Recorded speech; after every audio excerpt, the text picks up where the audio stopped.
Essa aula de hoje é sobre os condutores em equilíbrio eletrostático. Nós vamos resolver os exercícios que estão nas páginas 50 a 52 do livro 10. Aula de Física para o terceiro ano do ensino médio. Primeiro exercício, na página 50, diz que uma esfera condutora em equilíbrio eletrostático e isolada está eletrizada com uma carga elétrica Q. Então, vamos agora avaliar aí as afirmações e verificar qual que está correta. Primeira diz que o potencial elétrico no interior da esfera é nulo. Isso não é verdade, né? O potencial elétrico em um condutor elétrico, né, em equilíbrio, é igual em todos os pontos. Não é nulo, uma vez que ele tem uma carga ali, então ele vai ter um valor constante, mas não é zero. A letra B diz que o campo elétrico no interior da esfera é nulo. Isso, correto, né? Uma vez que todos os pontos têm o mesmo valor de potencial, não existe diferença de potencial e, não havendo isso, o campo elétrico também vai ser zero. Então, está correta a letra B. A letra C diz que o campo elétrico próximo e fora da esfera é nulo. Não, né? Só dentro da esfera ali é que é nulo. Letra D diz que o potencial elétrico no exterior da esfera é constante e não nulo. Também está errado, porque no exterior o potencial vai diminuindo à medida em que a gente se afasta do condutor.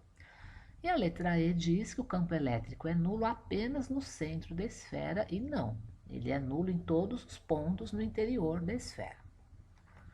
Então, a letra correta aí é só a letra B mesmo. Agora, a 2 diz o seguinte: duas irmãs que dividem o mesmo quarto de estudos combinaram de comprar duas caixas com tampas para guardarem os pertences dentro dessas caixas, evitando assim a bagunça sobre a mesa de estudos. Uma delas comprou uma metálica e a outra uma caixa de madeira, de área e espessura lateral diferentes, para facilitar a identificação. Um dia as meninas foram estudar para a prova de física e, ao se acomodarem na mesa de estudos, guardaram os celulares ligados dentro de suas caixas. Ao longo desse dia, uma delas recebeu ligações telefônicas enquanto os amigos da outra tentavam ligar e recebiam uma mensagem de que o celular estava fora da área de cobertura ou desligado. Então, para explicar essa situação, o físico deveria afirmar que o material da caixa, cujo telefone celular não recebeu as ligações, é de... Então, vamos lá.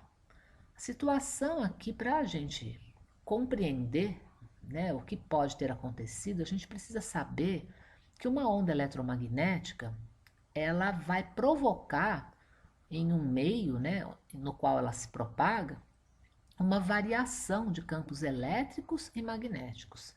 É isso que é a propagação da onda eletromagnética. E no caso, né, se essa onda não tiver no ambiente um campo elétrico para ela alterar, ela não consegue se propagar. E é o que acontece no caso da caixa metálica. Então, essa caixa metálica, se eletrizada, vai ficar com as cargas distribuídas na superfície, em equilíbrio, e no interior dela o campo elétrico vai ser zero. De forma que, quando a onda eletromagnética tenta se propagar ali dentro, ela não consegue, porque não tem campo elétrico para ela variar e, portanto, ela não consegue se propagar, né, nesse ambiente interno ali daquela caixa metálica.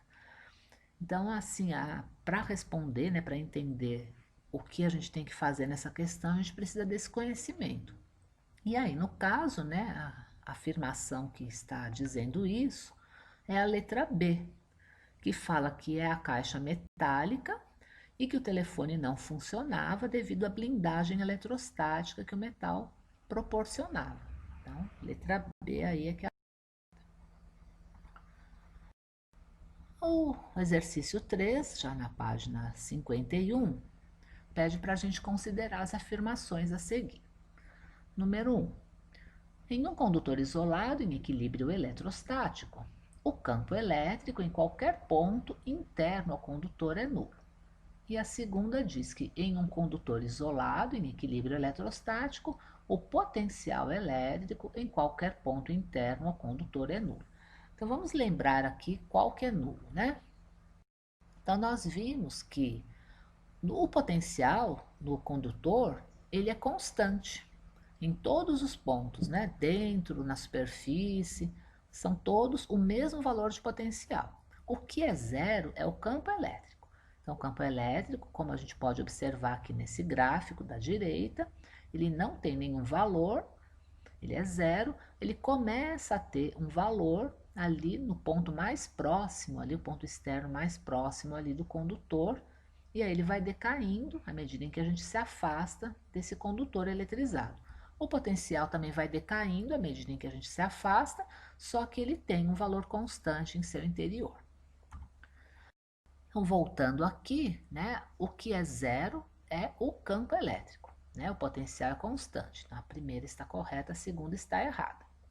A terceira afirma que a lei de Coulomb estabelece que a força de interação entre duas cargas elétricas pontiformes, separadas por uma distância d, é diretamente proporcional ao produto dessas cargas e inversamente proporcional à distância. Está quase certo, né? É inversamente proporcional ao quadrado da distância. Então, o número 3 está errado. E o número 4 diz que a carga elétrica é quantizada. O que significa isso? Significa que ela é múltiplo de uma quantidade fixa. E isso aí é verdade, porque carga elétrica de um objeto, ela sempre vai ser múltipla do valor da carga do elétron. Por quê? Porque o objeto ficou eletrizado ou porque ele perdeu elétrons ou porque ele recebeu elétrons. Então, essa quantidade de carga é sempre múltipla desse valor da carga de um elétron. Então, está correta o número 4. E a afirmação do número 5 diz que linhas de força são úteis para descrever um campo elétrico em qualquer região do espaço. Correto também, né? É assim que a gente faz para representar o campo elétrico. Então, as que estão incorretas são a número 2 e a número 3. O exercício 4, da página 51, diz que aviões com revestimento metálico, voando em atmosfera seca, podem atingir elevado grau de eletrização, muitas vezes evidenciado por um centelhamento para a atmosfera conhecido como fogo de Santelmo. E aí temos algumas afirmações aí para a gente verificar, né? Bom, antes de mais nada, quando o avião está ali na atmosfera e a atmosfera está seca, o atrito do avião com a atmosfera vai provocando uma eletrização por atrito. Isso acontece com veículos em geral. Nós vimos, né, naqueles filminhos que vocês receberam como tarefa um tempo atrás, que quando qualquer veículo está num dia muito seco, percorrendo, né, ali um caminho e atritando com a atmosfera, ele vai ficar eletrizado. E aí, né, geralmente, se a pessoa não tomar cuidado e tocar ali na parte externa, né, vai levar um choque, porque aí a carga toda vai passar pelo corpo da pessoa para ir para a terra, né?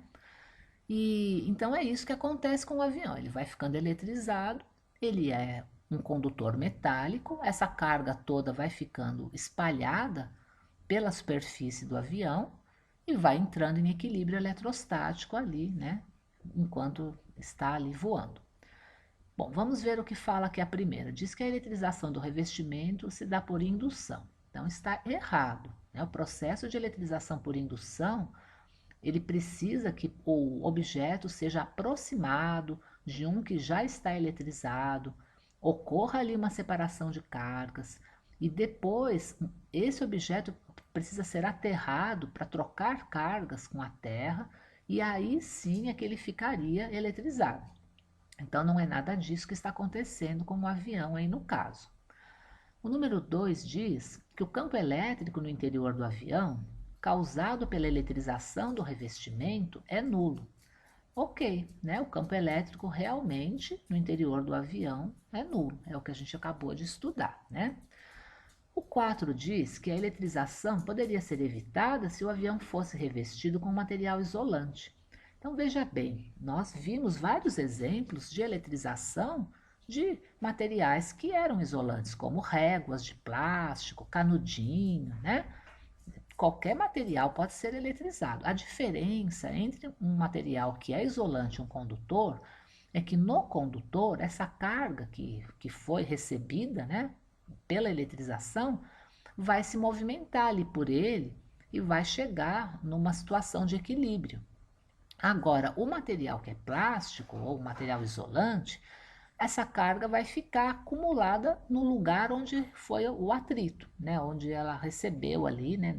Pelo método que tiver sido, mas essa carga não fica se movimentando pelo material. Essa é que é a diferença, né? No caso do avião, se ele fosse de um material que não fosse metal, ele seria eletrizado. A única coisa é que essa carga não ia ficar se esparramando e chegando numa situação de equilíbrio. Bom, o número 8 diz que o centelhamento ocorre preferencialmente nas partes pontiagudas do avião. Isso é verdade.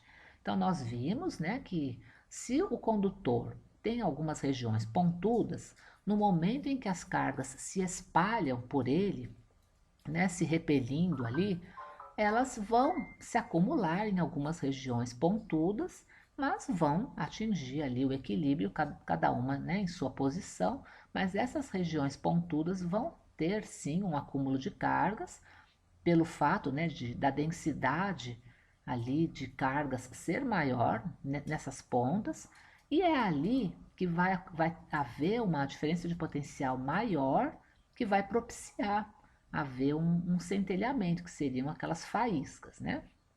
Então, isso está correto. A 16 diz que o revestimento metálico não é uma superfície equipotencial, pois se o fosse, não haveria centelhamento. Olha, é uma superfície equipotencial uma vez que as cargas chegaram numa situação de equilíbrio. Se a gente observa essas cargas equilibradas, é porque não existe diferença de potencial. Então, da forma como elas se equilibraram ali, né, o potencial ficou igual em todos os pontos.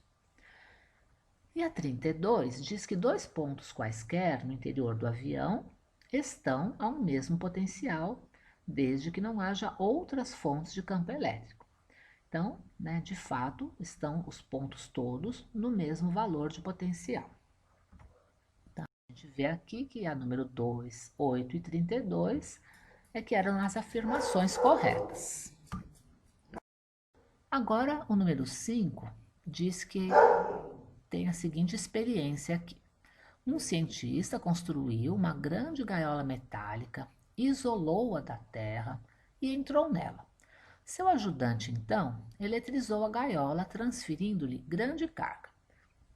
Pode-se afirmar que, então, esse experimento de fato aconteceu, né? Foi Faraday que realizou e ficou conhecido como gaiola de Faraday. Então, a letra A diz que o cientista nada sofreu, pois o potencial da gaiola era menor que o do seu corpo. Então, isso não é verdade. O que nós vimos é que quando nós eletrizamos um condutor metálico e ele se equilibra, né, as cargas ali entram, né, em equilíbrio, todos os pontos do potencial estarão, né, todos os pontos do condutor estarão com o mesmo potencial. Pontos internos e pontos na superfície, todos com o mesmo valor. No caso ali, né, o cientista está no interior desse condutor e vai ter que ter o mesmo valor de potencial, né? Tudo que está ali dentro tem que ter o mesmo valor, então não tem um valor maior nem menor. E a letra B diz que ele nada sofreu, pois o potencial do corpo dele era o mesmo que o da gaiola. Essa está correta. Ele está no interior da gaiola. Né? Se a gaiola atingir uma situação de equilíbrio, tudo que está ali no interior e na parte da superfície dela está com o mesmo valor de potencial. Isso inclui o cientista que está ali dentro, né? A letra C diz que mesmo que o cientista houvesse tocado o solo, nada sofreria, pois o potencial de seu corpo era o mesmo que o do solo. Isso não é verdade, né? Se ele tocasse o solo, aí não seria o mesmo potencial. O potencial que é igual é dos pontos internos e na superfície da gaiola. Letra D diz que ele levou um choque e provou com isso a existência da corrente elétrica. Não, tá? Ele não leva choque porque não tem campo elétrico lá dentro onde ele está. E a letra E diz que ele nada sofreu, pois o campo elétrico era maior no interior que na superfície. Errado, o campo elétrico é zero no interior. Então, a única que está correta é a letra B. Agora, o exercício 6 diz assim: uma esfera condutora de eletricidade apresenta 10 centímetros de diâmetro e está uniformemente eletrizada com carga elétrica de 5 microcoulombs. Se essa esfera se encontra em equilíbrio eletrostático e isolada de outros corpos eletrizados, calcule, e aí ele pede para a gente calcular várias coisas, né? Ele pede o potencial elétrico no interior, o campo elétrico no interior, o potencial elétrico na superfície, o campo elétrico na superfície e ainda o campo elétrico em um ponto externo a 10 centímetros do centro da esfera. Como informações, aqui nós temos o diâmetro da esfera, que é de 10 centímetros e, portanto, o raio dela é 5 centímetros. O valor da carga, que é de 5 microcoulombs. A gente tem que lembrar que o micro significa 10 elevado a menos 6. E ainda ele forneceu o valor da constante eletrostática no vácuo. Então, né, a gente, para poder fazer o exercício, precisa lembrar como calcular cada uma dessas coisas. Lembrando aqui da nossa figura, né, temos que a fórmula para calcular potencial elétrico no interior e na superfície do condutor é essa que está aqui, né, na figura da esquerda, mostrando esse valor constante. A gente vai multiplicar a constante eletrostática pela carga e dividir pelo raio da esfera. No caso do campo elétrico, no interior ele vai ser nulo. Eu considero mais correto dizer que ele não é definido exatamente no ponto de superfície, e para calcular o valor dele bem próximo, a gente vai utilizar o valor do raio como distância. A fórmula é a fórmula do campo elétrico mesmo, só lembrando que quando ele está bem próximo da esfera, a distância que nós vamos considerar é a distância do raio da esfera. Então, a gente, né, vai usar esse valor. Para pontos que já não estão tão próximos, nós vamos considerar a distância até o centro da esfera como sendo a distância ali na fórmula do campo elétrico. Voltando aqui para o exercício, a letra A, a gente vai utilizar então a fórmula de potencial, com o raio, né? A distância vai ser o raio da esfera. Vamos ter que multiplicar a constante eletrostática pelo valor da carga, que é 5 microcoulombs, e dividir pelo raio da esfera, que é 5 vezes 10 elevado a menos 2 metros, né? Fazendo então o cálculo, chegamos num valor ali de potencial de 5 vezes 10 elevado a quinta volts. A letra B não é necessário fazer cálculo, porque no interior o campo elétrico é zero.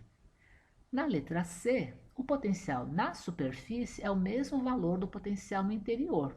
Então, é o mesmo valor que nós calculamos na letra A. Na letra D, o livro prefere utilizar, né, uma expressão que seria metade do valor do campo elétrico próximo, como sendo o valor na superfície da esfera condutora. Como eu disse a vocês ontem, eu prefiro a outra opção, né, que até eu coloquei o artigo, né, para vocês olharem, que diz que o mais correto é a gente considerar que esse campo elétrico na superfície, exatamente na superfície, não é definido. Então, vocês, né, isso é uma questão aí que, se vocês preferirem, podem fazer como o livro fez, mas, na minha opinião, o mais correto é dizer que ele não é definido. E na letra E, ele precisa aí que a gente considere 10 centímetros como sendo a distância do ponto no qual a gente vai calcular o campo elétrico. Então, nós vamos só lembrar de passar os centímetros para metros, né? 10 centímetros é a mesma coisa que 0,1 metros. E aí a gente aplica a fórmula de campo elétrico, multiplicando ali a constante pela carga e dividindo pela distância ao quadrado. Então, chegamos ali num valor de 4,5 vezes 10 elevado a 6 newtons por coulomb na letra E. Agora, o número 7 diz assim: sabe-se que existe um campo elétrico próximo à superfície da Terra, vertical para baixo, e igual a 100 newtons por coulombs. E informa para a gente o valor do raio da Terra, que é de 6.400 quilômetros. Pede que a gente calcule o potencial elétrico da Terra, no caso assim do chão, né, da superfície ali da Terra, e também a carga elétrica total da Terra. Então, para a gente fazer esse exercício, a gente vai precisar lembrar de como que a gente relaciona potencial e campo elétrico, porque o que ele informa para a gente é o valor do campo elétrico na superfície da Terra, ou pelo menos num ponto próximo ali da superfície, e aí quer que a gente calcule o potencial, né? Então vamos lembrar aqui. Então, algumas aulas atrás, a gente viu, né, que as fórmulas de campo elétrico e potencial elétrico são muito parecidas. A diferença, né, para calcular o módulo ali do campo elétrico é que nós vamos considerar a distância ao quadrado e o módulo do potencial a gente considera apenas a distância. Então, a gente poderia dizer que o campo corresponde ao valor do potencial, que é esse que eu deixei assim amarelinho, né? É o valor do potencial dividido pela distância. Se a gente quiser, então, saber o valor do potencial, a gente teria que multiplicar, passar a distância que está aqui do lado direito, multiplicando o campo ali do lado esquerdo e calcular, então, o potencial em função do campo. É isso que a gente vai ter que fazer nesse caso aqui. Ele pede o potencial, informa o campo e informa a distância também, né? A distância em que ele quer que a gente calcule esse potencial. Que no caso, né, na superfície ali da Terra, então a distância que a gente utiliza é a distância do raio da Terra. Porque toda vez que a gente calcula, seja o campo, seja o potencial, a distância em que a gente está calculando, ela se refere ao centro da Terra ou ao centro do objeto. Então, a distância do local, que seria a superfície da Terra, até o seu centro, é essa distância que a gente chama de raio, né? Então, a gente vai fazer isso.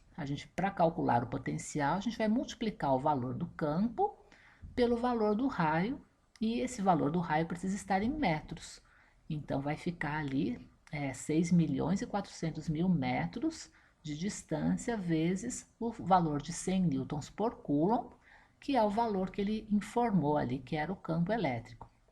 Isso aí vai resultar num valor de 640 megavolts. Esse mega é 10 elevado a sexta, milhões de volts, né? Então, é esse que é o valor do potencial na superfície ali da Terra. Bom, aí ele fala o seguinte, né? Como o campo elétrico terrestre é voltado para baixo, isso significa que o nosso planeta tem carga negativa, né? Nós vimos que o campo elétrico sempre está apontando para valores que seriam de potenciais negativos ou pouco positivos. Nesse caso aí, então nós chegamos à conclusão que o nosso planeta tem uma carga negativa. Consequentemente, o potencial elétrico também é negativo. Então a gente poderia dizer, né, que esse valor que nós encontramos é um valor aí de menos 640 megavolts.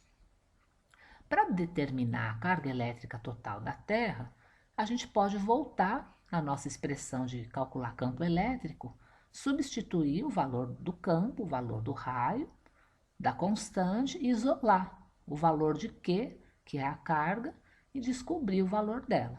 Então é só uma questão de fazer com bastante atenção os cálculos, né? Colocando ali o valor do raio em metros, elevando ao quadrado. O valor do campo elétrico nós já sabemos que é 100 newtons por coulomb. Então, é só a gente isolar ali o valor da constante e chegamos à conclusão que essa carga, né, a carga que tem ali o planeta, é de 455 vezes 10 elevado ao cubo coulombs. Isso o valor dela em módulo, né? Para calcular o campo, a gente encontra o valor dela em módulo, mas nós já sabemos que é uma carga negativa, uma vez que o campo elétrico está apontando para o planeta. Agora, o exercício 8, da página 52, mostra uma figura e diz assim: uma pequena bolinha de metal, carregada com uma carga elétrica menos Q, encontra-se presa por um fio no interior de uma fina casca esférica, condutora, neutra, conforme a figura abaixo. Então a gente vê ali, né, uma bolinha pendurada no interior dessa esfera metálica. A bolinha encontra-se em uma posição não concêntrica com a casca esférica, ou seja, ela não está no centro da esfera, ela está mais ali para o lado. Com base nessas informações, indique a alternativa que corresponde a uma situação física verdadeira. A letra A, então ele mostra essa bolinha sendo atraída por uma das laterais em que a carga está positiva. Então ele fala assim: se o fio for de material isolante, a bolinha não trocará cargas elétricas com a casca esférica condutora, porém induzirá uma carga mais Q na casca, a qual ficará distribuída sobre a parte externa da casca, assumindo uma configuração conforme representação abaixo. Olha, a carga elétrica negativa poderia induzir uma separação de cargas ali no condutor, né? Então, um dos lados do condutor poderia ficar com um acúmulo de carga positiva e o outro negativa. Só que nessa imagem ele não está mostrando isso, ele está mostrando uma situação em que a carga de uma parte da esfera condutora só ficou ali, né, acumulada. Então isso não está correto. Se ele tivesse colocado uma divisão, né, uma separação de cargas, isso poderia acontecer, né? Poderia induzir, mas aí a imagem não está mostrando isso. Na letra B, diz que se o fio for de material condutor, a bolinha trocará cargas elétricas com a casca esférica, tornando-se neutra e produzindo uma carga total menos Q na casca esférica, a qual ficará distribuída uniformemente sobre a parte externa da casca, conforme a representação a seguir. Essa está correta. Então, olha só, a carga aqui era da bolinha. Se o fio permite condução de carga, ela vai sair e começar a se distribuir. Por que ela faz isso? Por repulsão. Toda carga, né, que é de mesmo valor, tenta se afastar. Então, se ela tinha um excesso de elétrons, essa bolinha, esses elétrons querem, né, se afastar uns dos outros. Eles vão tentar, então, né, fazer esse movimento assim, de esparramar e tentar ficar o mais longe distante um do outro. E é isso que está mostrando a figura aí na letra B. Eles se esparramam, vão para o mais longe que eles conseguem, que é a casca, né? A parte externa ali da superfície condutora. Na letra C diz que se o fio for de material isolante, haverá campo elétrico na região interna da casca esférica, devido à carga menos Q da bolinha, porém não haverá campo elétrico na região externa à casca esférica neutra. E está errado, né? Se o fio se o fio for de material isolante, ele não vai deixar essa carga passar para o fio. Então a carga vai ficar concentrada ali na bolinha, né? Não vai ficar saindo. E o campo que vai ser gerado é o campo ali em torno dessa bolinha eletrizada. Então vai ter um campo, né, e ele vai ser ali, né, nessa região toda em volta da bolinha que está eletrizada. E a letra D fala que se o fio for de material condutor, haverá campo elétrico nas regiões interna e externa da casca, devido às trocas de cargas entre a bolinha e a casca esférica. Mas se o fio for de material condutor, o que vai acontecer é o que ele fala na letra B. E na letra B, o que a gente observa que acontece é que a carga vai se espalhar na superfície, No interior, a gente não vai ter diferença de potencial, vai ser um campo nulo. E só na parte exterior é que a gente vai observar, né? Potencial e campo elétrico. Então, a letra D está errada. A única correta é a letra. Agora, o último exercício, na página 52, diz que uma esfera metálica encontra-se no ar, eletrizada positivamente e isolada de outras cargas. Os gráficos a seguir representam a intensidade do campo elétrico e do potencial elétrico criado por essa esfera em função da distância ao seu centro. Então, são aqueles gráficos, né, que nós temos analisado, só que eles não têm valores para todos os pontos. E aí ele pede, né, que com base nas informações, a gente verifique aí qual dessas afirmações é a correta. Então, a gente observa no primeiro gráfico do campo elétrico que existe a informação para um dos pontos, que é o ponto que se encontra na distância de 2 metros e tem um valor de campo elétrico de 9.000 newtons por coulomb.